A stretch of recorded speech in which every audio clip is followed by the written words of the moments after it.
Zoharayim Tov, or Boker Tov, depending upon where you are, and welcome everyone. My name is Nomi Colton-Max, and I am the Vice President of Programming of the American Zionist Movement. The American Zionist Movement, AZM, is comprised of 39 national Jewish Zionist organizations and works across a broad ideological, political, and religious spectrum, linking the American Jewish community together in support of Israel, Zionism, and the Jewish people. AZM is the U.S. Zionist Federation in the World Zionist Organization. AZM is pleased to present today's program and is thrilled that it is being viewed on a live feed to the newly revived Canadian Jewish News. So let me say shalom as well to my fellow Canucks. We are also live on the AZM Facebook page. As usual, a few housekeeping notes before we begin this webinar. As you may have noticed, you are all muted, but can ask questions in our Q&A feature. Everyone is welcome to put your question in the Q&A section, and we will try to get to as many of these questions as we can as time permits. Additionally, this webinar is being recorded, and it will be available for viewing on the AZM website a few hours after we finish today. And now to our program. Today we are joined by a special guest presenter, David Matlow. David Matlow owns the world's largest private collection of Theodore Herzl memorabilia. I just own one. And through his website, herzlcollection.com, and weekly column, the cjn.ca/arts and treasures, David uses his collection to inform people about the history of the Zionist movement and the state of Israel. He hopes that this will inspire people to continue to work towards the betterment of the Jewish people and our homeland. He's an attorney in Toronto and the immediate past chair of the Jewish Federation of Greater Toronto. David attended Montreal's Expo 67 as a 6-year-old, which ignited his interest in world fairs. Combining that and his passion for Israel, this presentation is a terrific way to tell the story of the movement that helped create the state of Israel through national pavilions at world fairs held long before an independent Israel was achieved in 1948. I'm delighted to welcome David. Thank you so much for being here with all of us today. Thank you, Nomi, for the very kind introduction. My first task is to screen share. So let's do that now.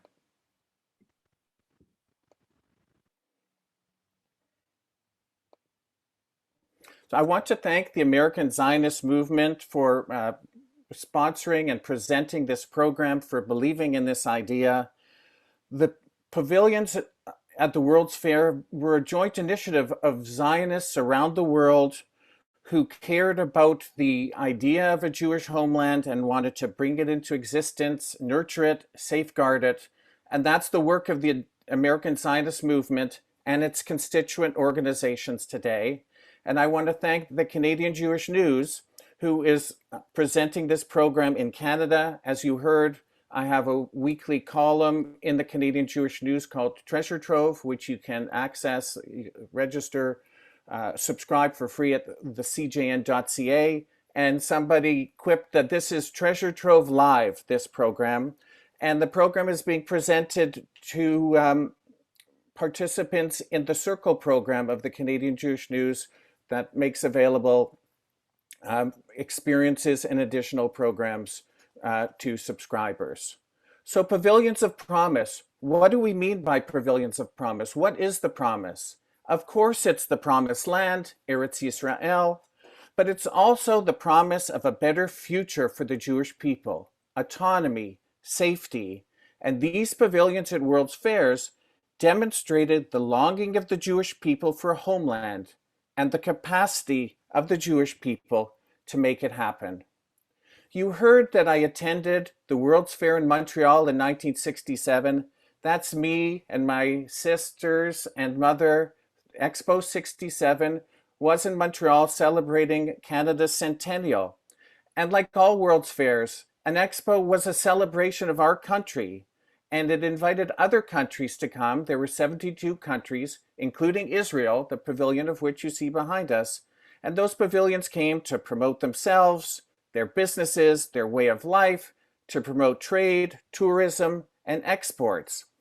And like many families in Canada, And many Jewish families in countries where there were World's Fair that I'll describe in this program, we went to the World's Fair and we specifically wanted to visit the Israel Pavilion.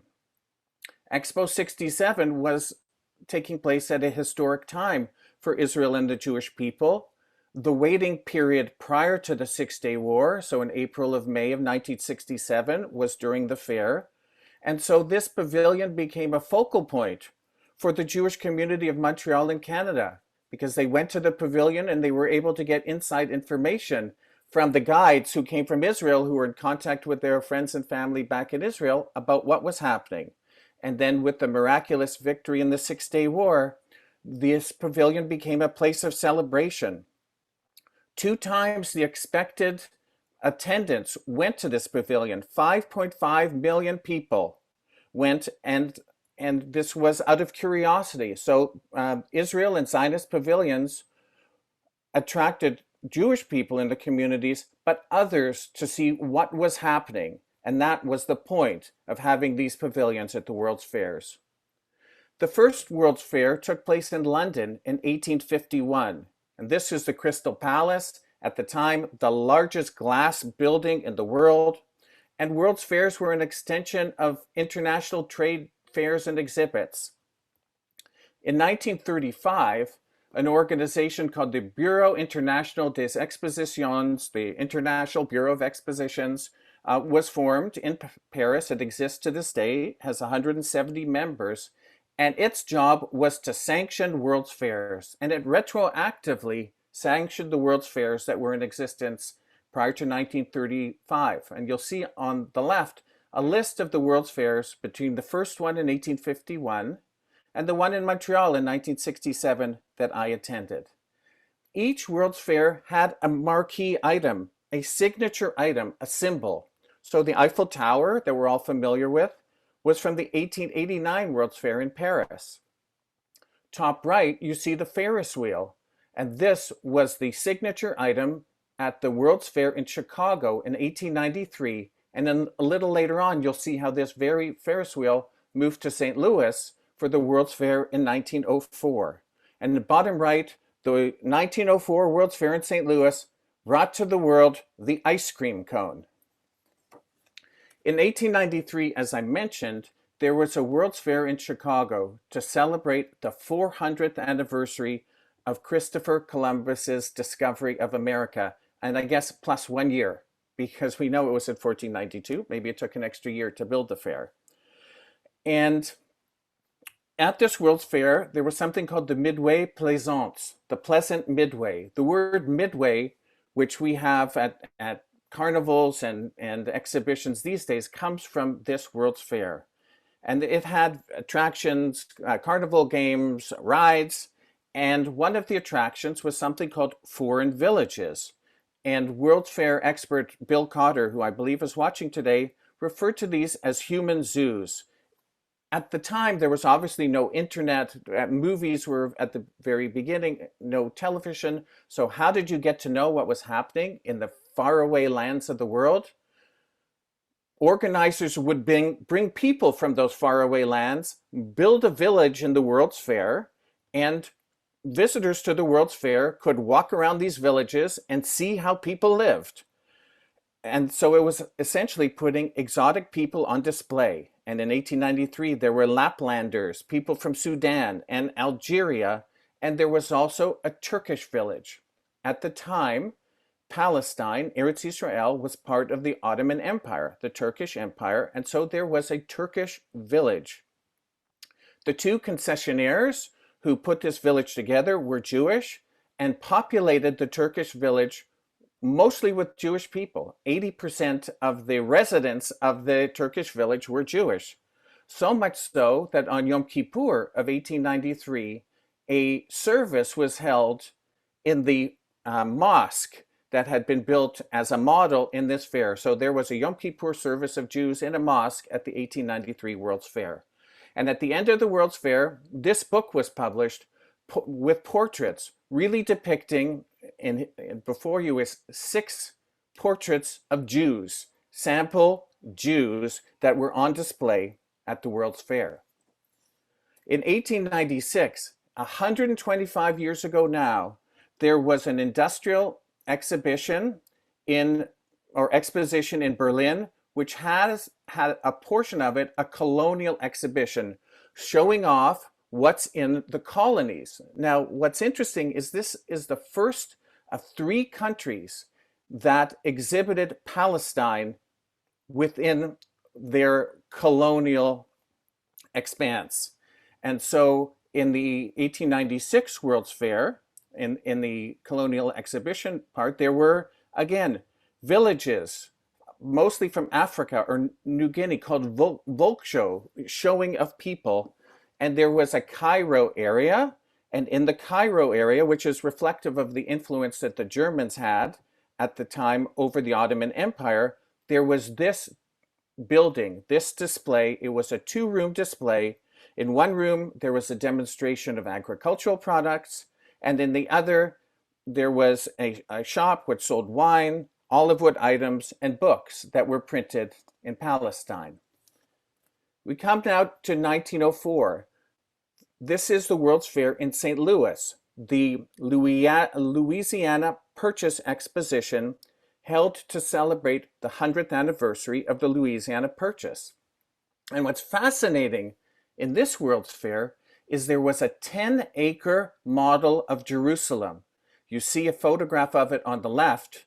The Ferris wheel, as I mentioned, that Ferris wheel is the same Ferris wheel that was in Chicago in 1893.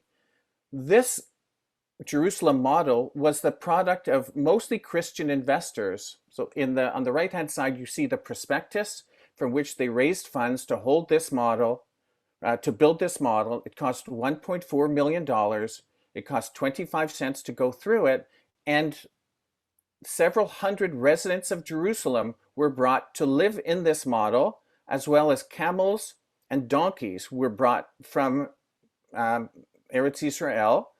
And you could walk around, you could take a camel ride through the model, and there was the Wailing Wall beside the Tower of David, beside the Al-Aqsa Mosque, beside the Church of the Holy Sepulchre, and you could have an experience of visiting Jerusalem. To get the size of this is from a book about the World's Fair. Look how big this exhibit is, and you can see 2 buildings to the left that sort of look like 3 or 4-story hotels. That's where people lived. So you could go to the World's Fair, pay 25 cents, and see what it was like to live in Jerusalem. We now take a digression from Christian interest in the Holy Land and exhibiting Jews to the beginning of using World's Fairs to advance the cause of Zionism. This too is at the World's Fair in St. Louis. And what you see obviously looks very much like the flag of the State of Israel. It was the Zionist flag, and this flag flew at the Courtyard of Nations at this World Fair. Beside, you can see at the bottom, the US flag, British flag. This was the first time the Zionist flag flew among the flags of the nations of the world. And this 1904, Israel was not its own country then. So how did this happen? A local St. Louis Zionist named Michael Stiffelman prevailed upon a reporter who had connections with the organizing committee to have this flag fly. And this brought legitimacy and recognition to the Zionist movement. And this is just an early indication of what was to follow in later World's Fairs. In World War I saw the end of the Ottoman Empire and the transition of the rule of Eretz Israel to the British under the British Mandate, which started in 1922. And so Britain thought of Palestine as part of its empire. So this is the second time. And you can see on the left the cover of a magazine from the British Empire exhibition, which took place in 1924 in London. Wembley Stadium was built for this. And it had Britain was showing the vastness of its empire and demonstrated through this pavilion its mandatory authority over Palestine. Around the same time, a company called Mischar V'Te'asya, Trade and Industry, came into being in Tel Aviv. And it was trying to advance the economy of Eretz Israel by putting on trade shows, publishing magazines to encourage export and investment. And so in 1924, it started to have a very small trade exhibition. By the 30s, it became very large on a permanent piece of land in Tel Aviv, near where the port is in Tel Aviv now, the old port. It became known as Levant Fairs. It was promoting Totzeret Haaretz, promoting the purchase of locally manufactured goods. And this Mischar V'Ta'asya company developed an expertise in putting on exhibitions.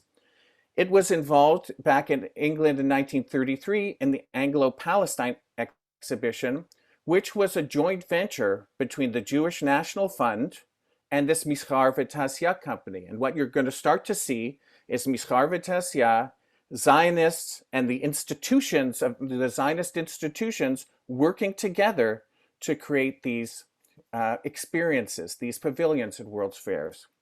In 1931, there was the Colonial Exposition in France. So this is the third time that Palestine is exhibited within the exhibit of a country's colony. So this was France's opportunity. Again, this was local Zionists working with Mischar V'Ta'asya, and this was an opportunity of France, as the decline of the French Empire was happening, to try and show off its colonial endeavors. 1933 took a little bit of a different tact. This was the World's Fair held in Chicago to celebrate the 100th anniversary of the creation or the birth of Chicago. And it was decided by a local Zionist organizer named Meyer Weisgall not to have a building, but to put on a pageant, a spectacle, which took place on July 3rd, 1933 at Soldiers Field. This is where the Chicago Bears still play.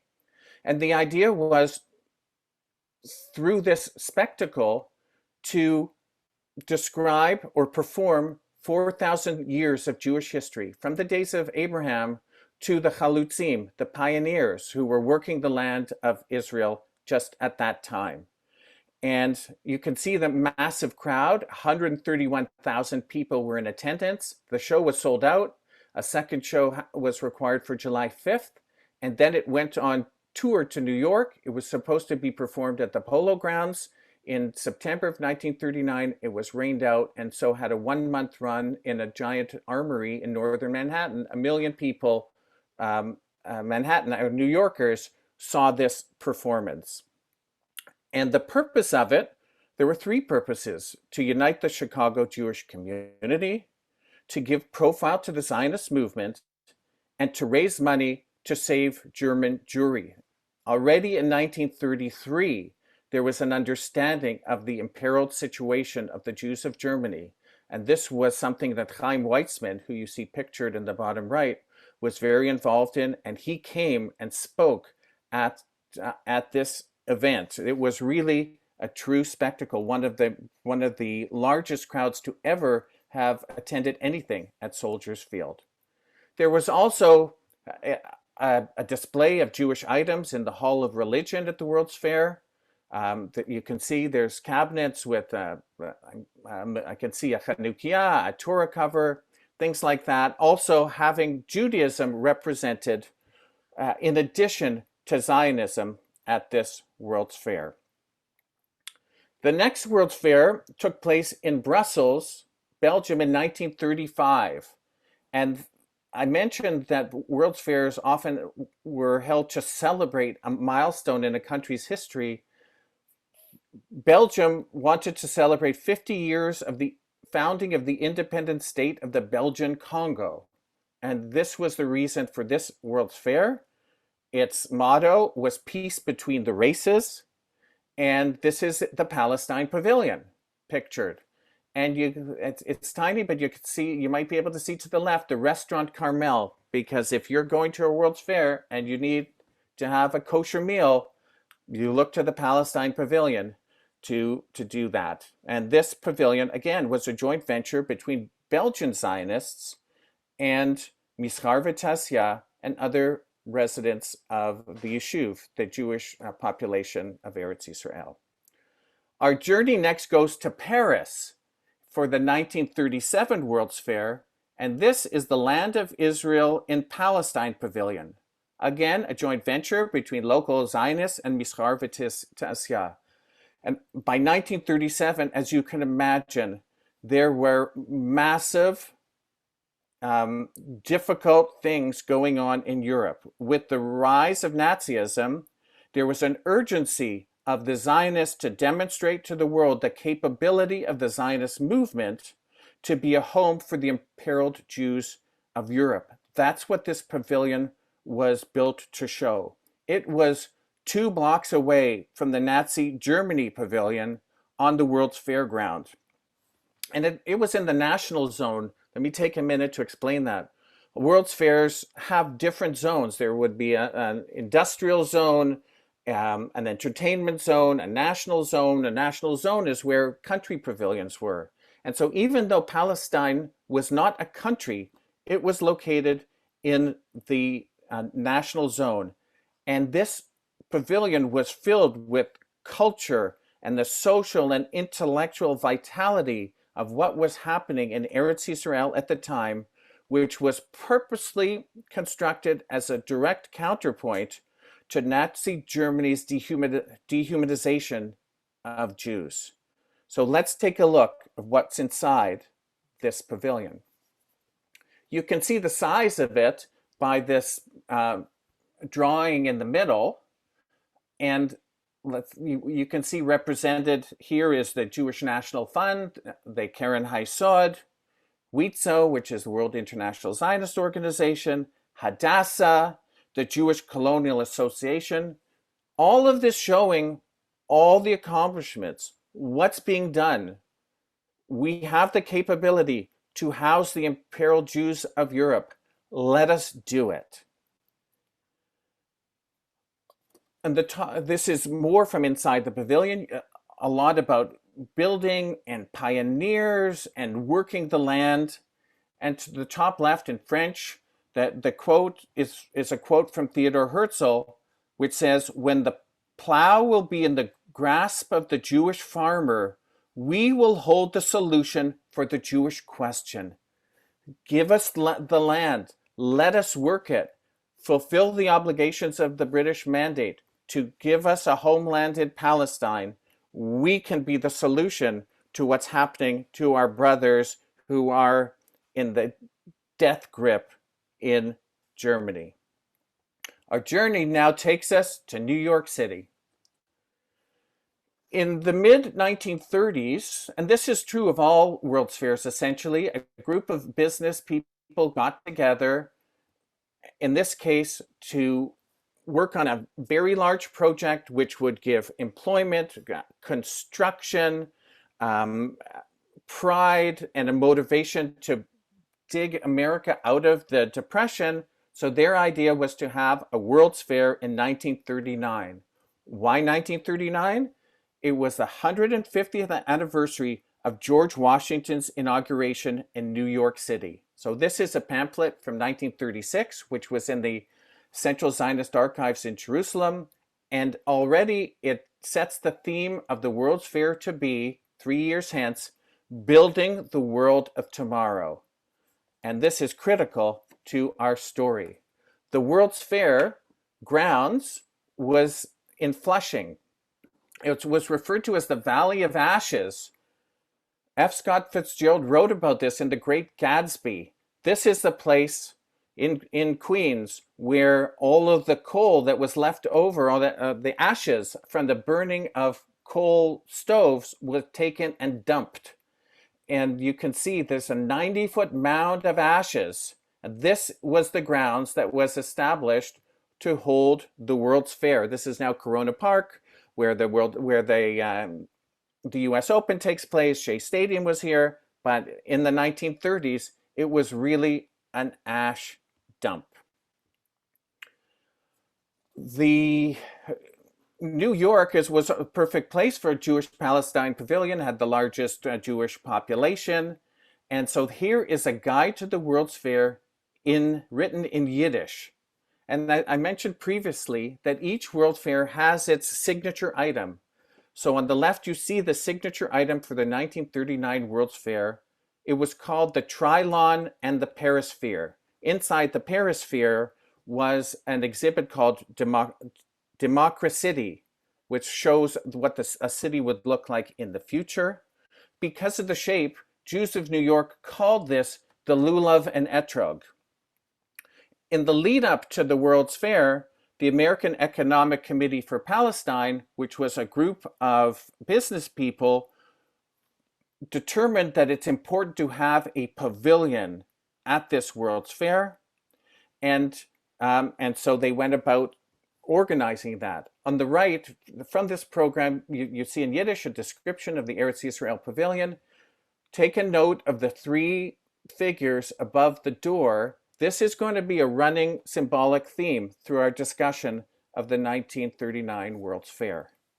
So this is the postcard from the World's Fair. The pavilion from the pavilion. The pavilion was called the Jewish Palestine Pavilion. Why Jewish Palestine? Because there were a number of issues with the organizers in creating this pavilion. First, the organizers of the World's Fair said Palestine's not a country. So it shouldn't have its own pavilion, but through negotiation and using all means of persuasion, it was decided that yes, there could be a pavilion. There was a debate over what the name of the pavilion should be because Palestine was not only Jewish. So it was decided to call it the Jewish Palestine Pavilion. Then there was a debate where to put it. And so there was a debate, should it go in the nation zone? And the organizers wouldn't allow it in the nation zone. So they compromised by putting it right across the street from the nation zone in something called the community interest zone. So it might have been beside General Electric and Goodyear and other companies.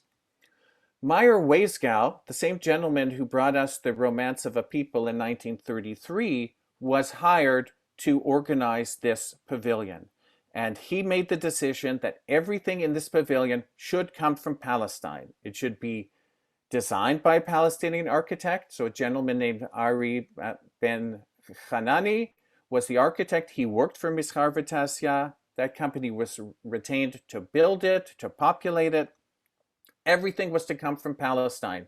And you see in this picture various plants and trees. 50 different varieties of trees and shrubs were brought from Israel to be planted around this pavilion. Lemons, limes, oranges, figs, dates, a 16-foot palm tree. But everything came from Israel. And you can see the flag of the Zionist flag flew in front of the pavilion. So how was this funded? Who paid for this? There was no country. When Canada wants to have a pavilion at a World's Fair, Canada pays for it. So who paid for this? And so financing was required. There were 4 organizations that were seed financiers of this: the Jewish National Fund, the Keren Hayesod, the Zionist Organization of America, and Hadassah. They're the ones who saw the importance of this at the outset and put money in to help to make it happen. And then there was advanced sale of tickets. On the left is a ticket that for 25 cents, you had an opportunity to see a special feature in the pavilion, which I'll show you in a moment. This pavilion became so popular that after it opened, an extra appeal was required for more money because more staff was needed, more docents, more guides, more everything. And so you can see on the right, as an example, the Jewish National Workers Alliance in August of 1939, during the fair, contributed $5 to help with the upkeep. This was the second most popular pavilion at the fair. 2 million people attended it. But let's take a step back for a year. This on the left is the program for the groundbreaking, the installation of the cornerstone. And to connect this pavilion to what was happening in the Eretz Yisrael, the cornerstone was actually brought from an archaeological dig in Chanita that was happening at the same time. And take a look at the picture in the top left of what the pavilion looked like. There is a large tower there. That large tower was to evoke the watchtowers that were built in all of the new settlements, towns, and villages in Eretz Israel at the time. Now, when we see something like that post World War II, we have a different picture of what that might represent, but it at the time represented the watchtower. And as I said, the document on the left is the program from the Cornerstone, but everyone knew what was happening in the world at the time. And so you can see a reference to an hour of darkness for the Jewish people, that this pavilion is a ray of light pointing to a future of hope and security, that we want to set the foundations on which homeless Jews might build a free life. That was what this pavilion was trying to evoke. This was trying to say, give us our homeland. Let us provide for the safety of our people. And given what was happening in Europe, this pavilion became a symbol, a rallying cry, a source of strength and unity. In the document on the right is just a clip from a newspaper from the laying of the cornerstone, and there's a reference in there from the quote of the co-chair of the pavilion, who was Harold Jacobi, who essentially said, what we're building here is we're demonstrating what we, the Jewish people, can and are doing in Palestine right now. This pavilion is not to denigrate any other people. We're not criticizing any other people. We're just showing what we can do if you allow us to do so. Now we come to the opening of the World's Fair. There was this to the left is a program, and again, one of the excerpts from the program is that this pavilion is a moral utterance. It shows the refusal of a people to be driven into bitterness, panic, and despair. The pavilion, notwithstanding what was going on in Europe at that time, was intended to show a better future. That's what Zionism was intended and is currently doing, showing a better future. And again, the Zionist flag, the flag of a country that did not yet exist, flying at the World's Fair. The pavilion opened in April of 1939. This was 10 days after the British passed their white paper, which limited Jewish immigration to Palestine. So the pavilion then became a home for protest, for unity, for solidarity. 100,000 people came to the World's Fairgrounds for the opening of this pavilion. And ultimately, a visit to the pavilion became a symbolic act of opposition to the Nazis. Albert Einstein gave an opening address at the World's Fair opening, and he, speaking about the sinister and destructive forces that jeopardize the very existence of civilized humanity, he was calling out exactly what was happening in the world at that time. The gentleman with a smile of satisfaction to the right, that's Meyer Weisgau. He did indeed pull this off, a Jewish Palestine pavilion at the World's Fair. Let's take a quick tour of what's inside the exhibit. So this is as you approach the pavilion. You can see the three sculptures we talked about. This sculpture is called The Scholar, the Laborer, and the Tiller of Soil. And it was intending to show what was happening in Palestine and what the purpose of a Jewish homeland was. Jewish learning, industry, and agriculture. It was made by a Tel Aviv sculptor named Maurice Ascalon, and I'm proud to say that the son and grandchildren of Maurice Ascalon, who now live in New Jersey, are watching this presentation. So shout out to you. Thank you for watching. And you can see the various shrubs and trees that I referred to earlier. As we get closer up, this was on Herzl Day at the World's Fair, and these are two junior Hadassah women standing guard in front of a sculpture of Herzl holding the Zionist flag and the American flag. This is Edith Buxben and Evelyn Winkle. So if a child or grandchild of one of these women is out there, please give me a call. I would love to speak to you. When you approach the door is made of eucalyptus wood. Eucalyptus wood, very symbolic because that was planted to help drain the swamps in Eretz Yisrael with the symbols of the 12 tribes, connecting our history with what was happening in the present. Looking at the front door from the other side, you can see above the door Herzl's quote, Im tirtzu ein zo agada, if you will it, it is not a dream. And to the right, you can't really make it out, but there was a series of panels and words. This was a chronology showing the history of the Jewish people's connection to this land from Abraham to the present. In the front lobby, there was a Yizkor board, or Yizkor light. This flame was brought by ship from Jerusalem, like the Olympic flame that comes to open the Olympic Games. And this was a memorial to the pioneers who died defending and settling the land, including through Arab revolts and other violence. So there was an opportunity to lay a wreath, and we'll come back to this Yizkor marking in a moment. And to the right, the Jewish National Fund had a registration book in the World's Fair. This is the actor Edgar G. Robinson signing the registration book.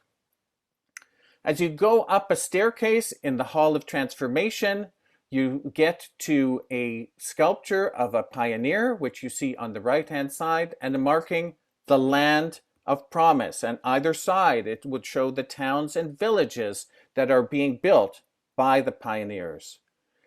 Then there's a Hall of Agriculture, which was showing the developments in irrigation, planting, draining of the swamps, and even Albert Einstein to the left. He learned something about agriculture by coming to the World's Fair. Next, you'd enter a Hall of Industry. The pavilion wanted to encourage export and investment in Eretz Yisrael. So it was showing off the industries and the capabilities there. Olive oil, potash, porcelain, soap, electricity, ports, agriculture, all kinds of exports. A Hall of Culture. It wasn't just about business. So this was showing the revival of the Hebrew language, the theaters, the books, the newspapers, the vast culture that was taking place in Palestine at the time. The Hall of Labor and Social Reforms, communal farming, kibbutzim, organized labor, and then to a Hall of Health, which talked about the treatments for malaria, tuberculosis, the ability to have modern hospitals, emergency wards, ambulances, really the development of the medical facilities in Israel, which was sponsored by the Hadassah organization. And in this pavilion, various postcards were distributed showing what Hadassah was doing in Israel at the time. So here is a gentleman with a cow on his shoulder, but about helping through Youth Aliyah, Jewish children from fascist lands. And then other postcards of the Hadassah's critical work, lunch programs, child welfare, playgrounds, a tuberculosis hospital. Again, showing what we're doing, what the Zionists around the world working together with people in Palestine, the accomplishments, the developments, what a country that is being built. I mentioned that there was that blue ticket we saw earlier was for a special attraction, the Holy Land of Yesterday and Tomorrow. It had a model of the temple, the Beit HaMikdash, and dioramas, which shows the development of cities. So, for example, this is Tel Aviv. In 1909, it was just founded. It was just a sand dune. By 1939, look at the development. And of course, anyone who's been there in the last few years will see what a marvel this city has become. This is just, you get a sense of the size of the model. These are people who were building it. There was an art exhibit. 50 artists showed their, displayed their art in this pavilion. Old, new, modern. The sculpture to the right, it's called Zion. And there was an opportunity for Palestinian Jewish artists to show their work. One of the rooms in the pavilion was an economic information office, which handed out pamphlets. So these are pamphlets that were handed out then. The blue one with the buzzer, "We Ring Your Bell," is from the Jewish National Fund, the United Palestine Appeal. A public company called the Palestine Economic Corporation handed out brochures. They were trying to promote export and innovation and investment. And there was a souvenir stand. These bubbies, this Bubby and Zadie model, not really modern Palestine. They were actually made in Syracuse, but sold at the World's Fair. Button jewelry. The symbol of the World's Fair was the Yizkor flame. A concession was given to something called Palestine House Inc. to sell Palestine goods at the World's Fair. So you can see to the bottom, jewelry. I love this motto, "From Mother Zion to your mother." And to the right, this was a little, it's maybe 3 inches high, a silver case for a notepad, again showing the sculpture, the Maurice Ascalon sculpture, which was the symbol of the World's Fair. And of course, what's a Palestine pavilion at a World's Fair without a place to have a nash? And so there was the Cafe Tel Aviv, which I assume it was kosher. I have not been able to find a menu, but I'm sure it had delicious falafel, kishka, whatever it might be, a light snack while you're at the World's Fair. The World's Fair, as I mentioned, became a rallying point for Jewish people. So meetings and conventions were held in New York to coincide with the World's Fair. So this is one of the financiers of the World's Fair, the Zionist Organization of America, had its 42nd convention in New York, and were able to participate. People who went were able to participate in the World's Fair. And this is the exit. This is Albert Einstein leaving the exit. This is a picture in Life magazine. And to the right is his sister Maya, who accompanied Albert Einstein to the World's Fair. And in looking at the picture, I wonder whether there might be something to heredity, at least in the Einstein family, with respect to hair. The World's Fair was taking place when World War II broke out, September 1st, 1939. And so if the intention was for all the artwork to return to Palestine at the end of the fair, it couldn't because there were restrictions on shipping.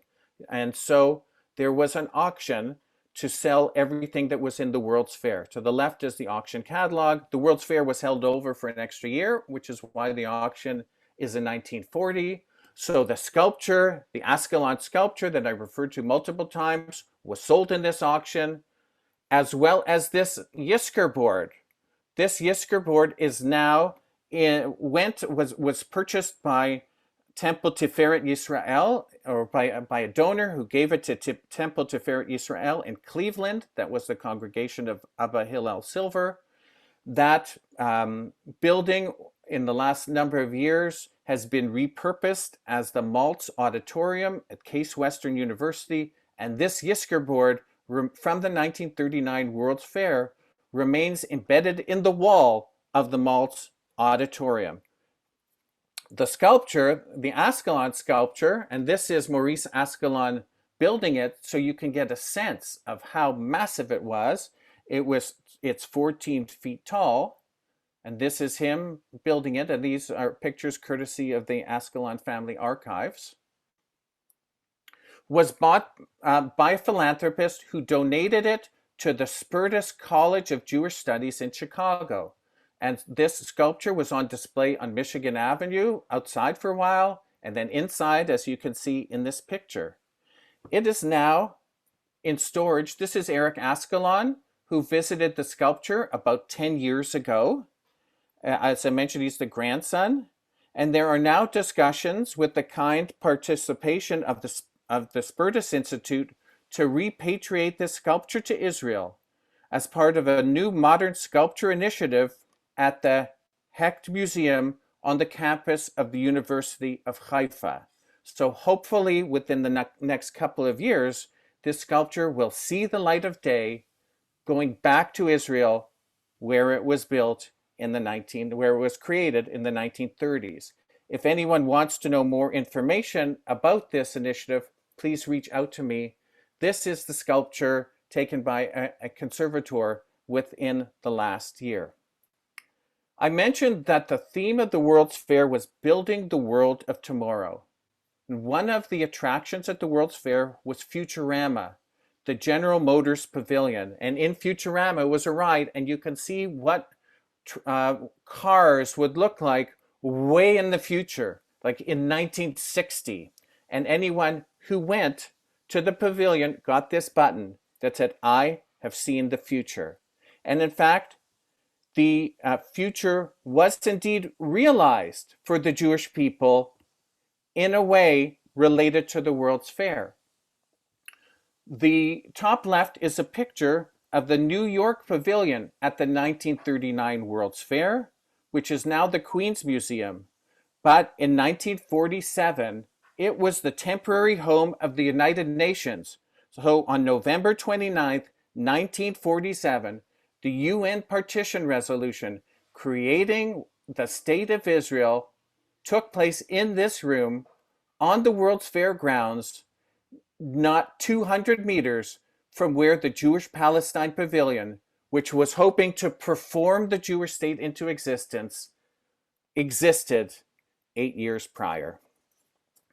In 2017, on the 70th anniversary of the UN Partition Resolution, the American Zionist Movement and Israel's mission to the United Nations had a celebration of that anniversary in this very room. After Israel's independence as a sovereign country, it was able to have its own pavilions. So this is a sample of Israeli pavilions at World's Fairs since it was created. In Brussels, back in New York, in 1964, on the very same grounds that the 1939 World's Fair was held, was another World's Fair, and in other cities that you see listed to the right, which takes us to today. Just on Friday, a World's Fair commenced in Dubai, Expo 2020, taking place in 2021 because it was delayed because of the Olympics. This is an Israeli pavilion in a World's Fair taking place in an Arab country.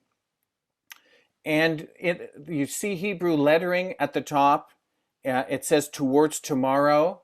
The pavilion has no walls to be emblematic of Abraham's tent. You can see to the right, there's a pathway, looks like sand, and that's done on purpose. It's talking about the commonality between the Jewish people and their Arab hosts. And so this is really quite marvelous, almost unthinkable a couple of years ago, that Israel would have a pavilion at a World's Fair in Dubai. World's Fairs are designed to allow us to see the future. They demonstrate that future, and they help to build it. They perform the future into existence. And let us hope that the Israel Pavilion in Dubai is indeed a pavilion of promise. The Palestine pavilions in the 1930s anticipated the Jewish state that followed and helped to create it. The Israel Pavilion in Dubai is a symbol of the possibility of Israel living in peace with its neighbors. I know we all wish to see that future, that promise, the promise of peace, and to see it real soon.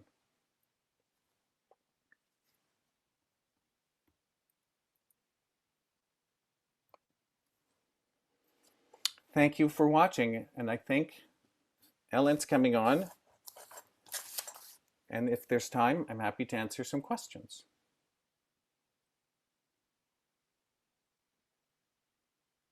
Ellen, I think you're on mute.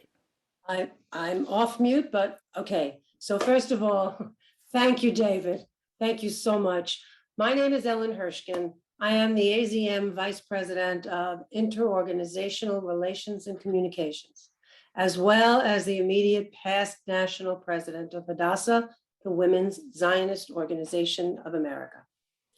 In 1939, going back to the exhibit of the World's Fair in New York, Judith Epstein was Hadassah's national president and a partner with the American Zionist Emergency Council, leading to the AZM's movement's efforts to establish a Jewish state. Hadassah leaders and members lobbied the American government to support the partition plan. As a reminder to those of you participating via Zoom, if you have any questions, please type them in the Q&A section. But I do have some that have already been submitted, and I would be remiss if I didn't say a special thank you, David, for highlighting and spotlighting Hadassah's involvement, not only in the story of Zionism in general, but specifically in what it did to ensure the Palestine Pavilion, or the Jewish Pavilion in the World's Fair, was certainly one that reflected the goals and the mission of Hadassah. So I have a few questions, but first, now that you mentioned that the exhibits and the pavilion were open in Dubai, what has the reaction been during the first week since it opened? What's remarkable is the reaction is there's been no negative reaction that I have been able to see. Has been warmly welcomed. There have been press conferences where people from all over the world have been seeing it, watching it, enjoying it. I saw that today 2 ministers from the Israeli government went to visit it, and on the side, like at all conferences, conventions, all the good stuff happens to the side. Had meetings with their counterparts in the UAE government. This will be a focal point where people, politicians, business people, tourists get together. It's normal. It's really normal. And so the most remarkable part of the reaction is there is no remarkable part of the reaction other than the beautiful vision of Jews and Arabs enjoying together, really building the world of tomorrow. It's heartwarming. It's marvelous. We happen to have a representative. Hadassah has a representative there, Barbara Goldstein, who's the deputy director of our Hadassah office in Israel. She should be back in Israel probably Thursday night or Friday morning, and we're all looking forward to hearing what she has to say. So I thank you. I have a few questions from those who are on Zoom with us today. How long does it take to prepare for a World's Fair? World's fairs are generally awarded 2 or 3 years ahead of time. And so as we saw in 1939, it hasn't changed much since. But in 1936, there was a proposal that went out. So it took 3 years. It's now sanctioned since 1935. They're sanctioned by the Bureau of International Expositions. I saw online that I think Minnesota is applying to have a World's Fair in 2026 or 2027. And so there's planning that happens for many years. Toronto, where I live, applied for one and was not granted it. You have to be granted it by that bureau, because it's not in the interest of the world to have 14 World's Fairs happening at the same time. And so it's probably a 5-year process. And once it's awarded, it's being built in 2 or 3 years. Okay, so countries apply to host the fair, the World's Fair. But as far as countries or other institutions having an opportunity to have a pavilion in the World's Fair, once it's decided on its location, is that also an application process? Or there is an invitation. So what's remarkable about the Israel Pavilion is the invitation to participate in the World's Fair came out long before the Abraham Accords. The Abraham Accords are only just celebrated the 1st year anniversary within the last couple of weeks. But this was common knowledge in early 2019, long before, that Israel was invited and had agreed to participate.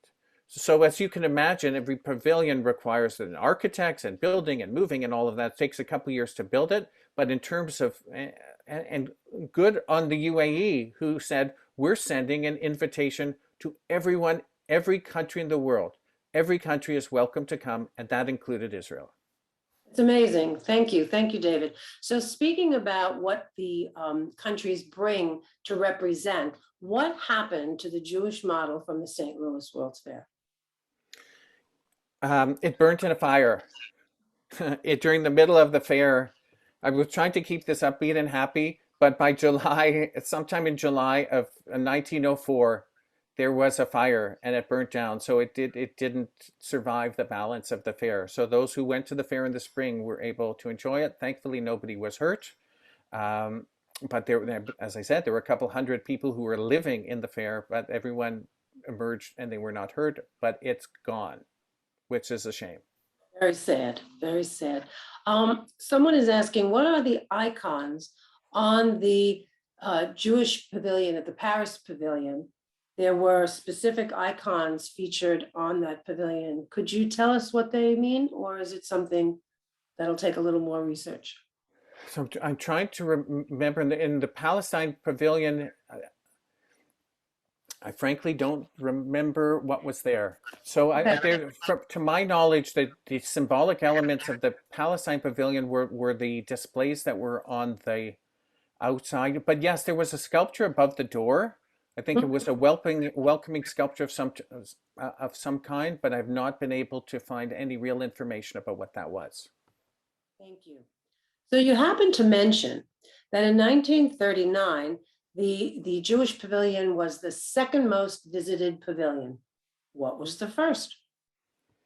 I assume it's the United States. Everyone would like to go to the United States. Or it might have been Russia, one or the other. I know that in 1939, those are two opposites, right? But Yes. part of going to the World's Fair is to learn things. So there is pride in seeing your own things, but also an opportunity to learn. And this was at a time where you couldn't go into the internet and see what was happening every place in the world within 2 seconds. So it's one or the other. And I know those are two very opposites, Russia or the United States. I should add that, as I mentioned, the World's Fair broke out in the middle. And so there were some countries that disappeared during the World's Fair. Czechoslovakia, Poland. And so there were some very odd things that were happening, or there were governments in exile were running their pavilions. The pavilions became protests against the occupation of their countries by the Nazis. There was so much going on. It was, as you can imagine, 1939 was a very interesting, scary, horrible time. And so there was a lot going on, and it played itself out in the same way that the protests against the white paper took place in front of the Palestine Pavilion. There were issues for people of Czechoslovakian descent or Polish descent who were in New York. Their own pavilions were places of exercising their own concerns for their countries. So we've received a few questions relating to the list that's at the beginning of your presentation. Yeah. And what happened? I was at the 1964 World's Fair. Why wasn't it featured? So we wait and we scroll down. That list ended when although I'm assuming that list only took into consideration the World's Fairs until that last date. However, I did notice that when we get to 1964, which was 64 and 65, and yes, I attended as well, the list continues. Is it possible to create one list so that when the presentation is shown, that it does show all of the World's Fairs up into the present, right at the beginning, so that people aren't, wait a minute, you forgot something. It's just something that was brought to our attention. It's an interesting question. And the reason is that the 1964 World's Fair was not certified by the Bureau of International Expositions, because there had been a World's Fair in Seattle in 1962. When Robert Moses, you New Yorkers would know about Robert Moses for good or for bad, and all kinds of tunnels and bridges and roads and destruction of neighborhoods and all that. Robert Moses wanted to have a World's Fair, but the Bureau wouldn't award it because there had just been a World's Fair in the United States 2 years prior. So he said, I'm doing it anyway. A lot of countries, for those who went to the World's Fair in 1964, yes, there was an Israel pavilion, but I don't believe there were as many countries as there usually are, and it became very corporate. Disney, Coca-Cola, car manufacturers. It's not on the list, and this is World's Fair politics, which is not necessarily germane to the cause of Zionism at World's Fairs, but that particular World's Fair was not certified by the Bureau of International Exhibitions. Thank you for that. I was there. I appreciated it anyway. That's the point. That's what they thought. The world doesn't care who certifies it. Let's just go and enjoy it. So speaking of World's Fairs and the history until now, when is the next one and where is it going to be? So it's Dubai now. I think it may go back to, there was one in Osaka in 1970, and there may be another one coming up in 2 or 3 years in Japan. Thank you for that. Online with us today is also Alicia Post. Alicia, do you have any other questions in the queue? Because I just wanted to make sure that if you are seeing some that I'm not, that you have an opportunity to ask them. So a number of people have asked about distributing the presentation and if you're offering it to schools. It would be my pleasure to firstly, it's recorded, but if you want a live version of this, then you can reach me through my website, herzlcollection.com, or you Google my name, you'll find it, and reach out to me and happily do so. I think this is an important vehicle to show it's historic in the sense that, yes, this happened in the 30s, but really what it's about is people who cared about the Jewish people, the Jewish homeland, using every opportunity to advance the cause. So yes, it's historical, but there's intended to be a message here for all of us. Whenever we have an opportunity, and we see it in music and culture and sports, everything, let's use it to advance the cause of Israel. There, I see my email address there. Reach out to me. It would be my pleasure. Wonderful. Somebody had asked if you could elaborate a little bit on the display of the Israel Pavilion in Dubai currently, if there's anything that you can add to what you've already mentioned. It's a lot of it is technology. When I went to Expo 67, I was 6 years old, as you saw, but I remember going to the Bell Canada booth, and what they had was something amazing. You could talk on the telephone and you could see a picture of the person that you're talking to. So as a 6-year-old, that resonated to me. Now we're on Zoom, where we all have iPhones and we can FaceTime, so it's normal. From what I understand of the pavilion, I haven't had the privilege of going there yet. There is a lot of technology of Israel Startup Nation and what Israel is doing that can benefit the world. And so it's very technologically oriented. And as I said, it is a pavilion without walls. I guess 2 of the walls are screens that really shows the technological innovation. I hope to go there sometime in early 2022. A World's Fair, when it's certified, can only be for 6 months. So it should run until the end of March. And I'll know more what's there when I'm there. And I encourage anyone to please go. And if you do find out what's there, please let me know what's there so I can supplement the presentation. It just opened on Friday. So there are a ton of questions, and I know we don't have time to get to them all. But I thought it was really interesting. A lot of complimentary, just really fascinating webinar. But somebody was wondering whether or not how maybe non-Jewish people receive these pavilions, and maybe you want to touch on the impact that it's had. Sure. So I mentioned there were 5.5 million people visited the Israel Pavilion at Expo 67.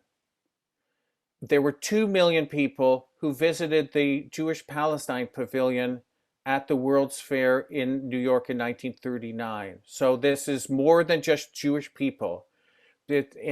World's Fairs are an opportunity to learn about other cultures, learn what's going on, and there has been was great interest. And for this particular program that you're watching now, This was advertised in Facebook groups for fans of the 1904 World's Fair, the 1939 World's Fair. If there's World's Fair aficionados out there, hello, you don't have to be Jewish to enjoy this. And people thought this was interesting. The idea, every country uses the World's Fair to advance its mission, to show off, to show its technology, to show what it can do. For the Russian pavilion that I mentioned, to show its way of life. And so this is what Zionist organizations and supporters of Zionism did to show what we can do. This we're talking about Zionist pavilions, but this is what everybody does at World's Fairs. Show off for themselves, show their capabilities, show their capacity to do things better, attract people to be interested in their country, invest in it, buy exports from it, come and visit it. And I think that's universal. And so that's I think was a source of interest, as is the pavilion in Dubai now. Come and learn what we're doing. And only by people learning about one another can we become friends. Okay, Alicia, thank you for sharing those with us. David, someone's asking, at the 1937 Paris World's Fair, there was a very large photograph or illustration of Yachin. Does that refer to the Yachin Can Company from Kibbutz Meshek Yagur? I assume so. This was also about businesses, trade, commerce, export, Totzeret Haaretz. So thank you, because I wondered what Yachin was when I saw that picture. So I appreciate the person who asked the question, in answering the question, answered my question. So I appreciate that. One last question. You referred to the fact that the 1939 World's Fair was built on the Valley of Ashes, which is now Corona Park. But for those who don't know New York geography that well, the 1964-65 World's Fair, you indicated, was on the same exact site. Correct? That's correct. The Unisphere that people, New Yorkers, would know, that Unisphere is on precisely the spot where the Trilon and Perisphere were. In fact, when they knocked down the World's Fair in 1939, they didn't have enough money to get rid of the roads and get rid of the structures and turn it into a park that they had hoped. So 25 years later, you could overlay the maps of both World's Fairs and they would look exactly the same. The pavilions would be different, and in fact, right by the Unisphere, there is a maps that show 1939 and 1964. The layout is exactly the same. The pavilions were different. So yes, it's exactly an overlay, one on top of the other. And what happened to the cement, lulav, and etrog? The metal, it was metal encased in some kind of substance. The metal was taken down and used for the war effort. Thank you. Thank you very much. Okay, so I need to thank David first and foremost, but I thank everyone who joined us for this session. Thank you for your time, your ongoing commitment, and unwavering support for Israel and the Jewish people. When we look back through our collective Jewish history, we know that we are a resilient people. We are built on the strength of our community, both locally and globally, and help to secure positive, strong connection between America and Israel. We are Zionists. Once again, we thank David and all of our partners. Nomi, back to you. Thanks, Ellen. And of course, you've thanked all that we need to say about David, his presentation here today. But for me, I really found it was just a remarkable look back at our Zionist history. And in fact, as you mentioned, world history. Ellen spoke of her Hadassah pride. I'm a graduate of the labor Zionist movement, Habonim Dror, and a vice president of Amenu. And my Chalutziot, my labor Zionist pride is here. I feel like I should be wearing my old chutzah that still exists today because we even saw them there. And of course, to those Marvel superhero movie fans watching, you now learned more about the World's Fair than just Captain America and Iron Man. It's really amazing to this, that what we can all learn today in just over an hour. Most importantly, I do want to thank all of you for watching today. And if you want to learn more on the pavilion in Dubai, and as David said, please feel free to visit between now and March 31st, 2022. But you can also look at David's interview in Times of Israel, which we will put up in the chat or send you out later when you also will receive the video of today's webinar. I look forward to hearing more of what happens in the Israeli pavilion in Dubai and those meetings behind the scenes, which I agree are far more interesting in the coming months. To those of you that are here from the AZM member organizations, we look forward to continuing in our work together. To those of you that are new to the AZM, you can always learn more about us on our website. And for upcoming programs, please check the AZM website, social media, and look for our emails. Thanks again to all of you for joining us. I look forward to seeing you on, or hopefully at, a future AZM program. Stay safe and healthy, everyone. להתראות.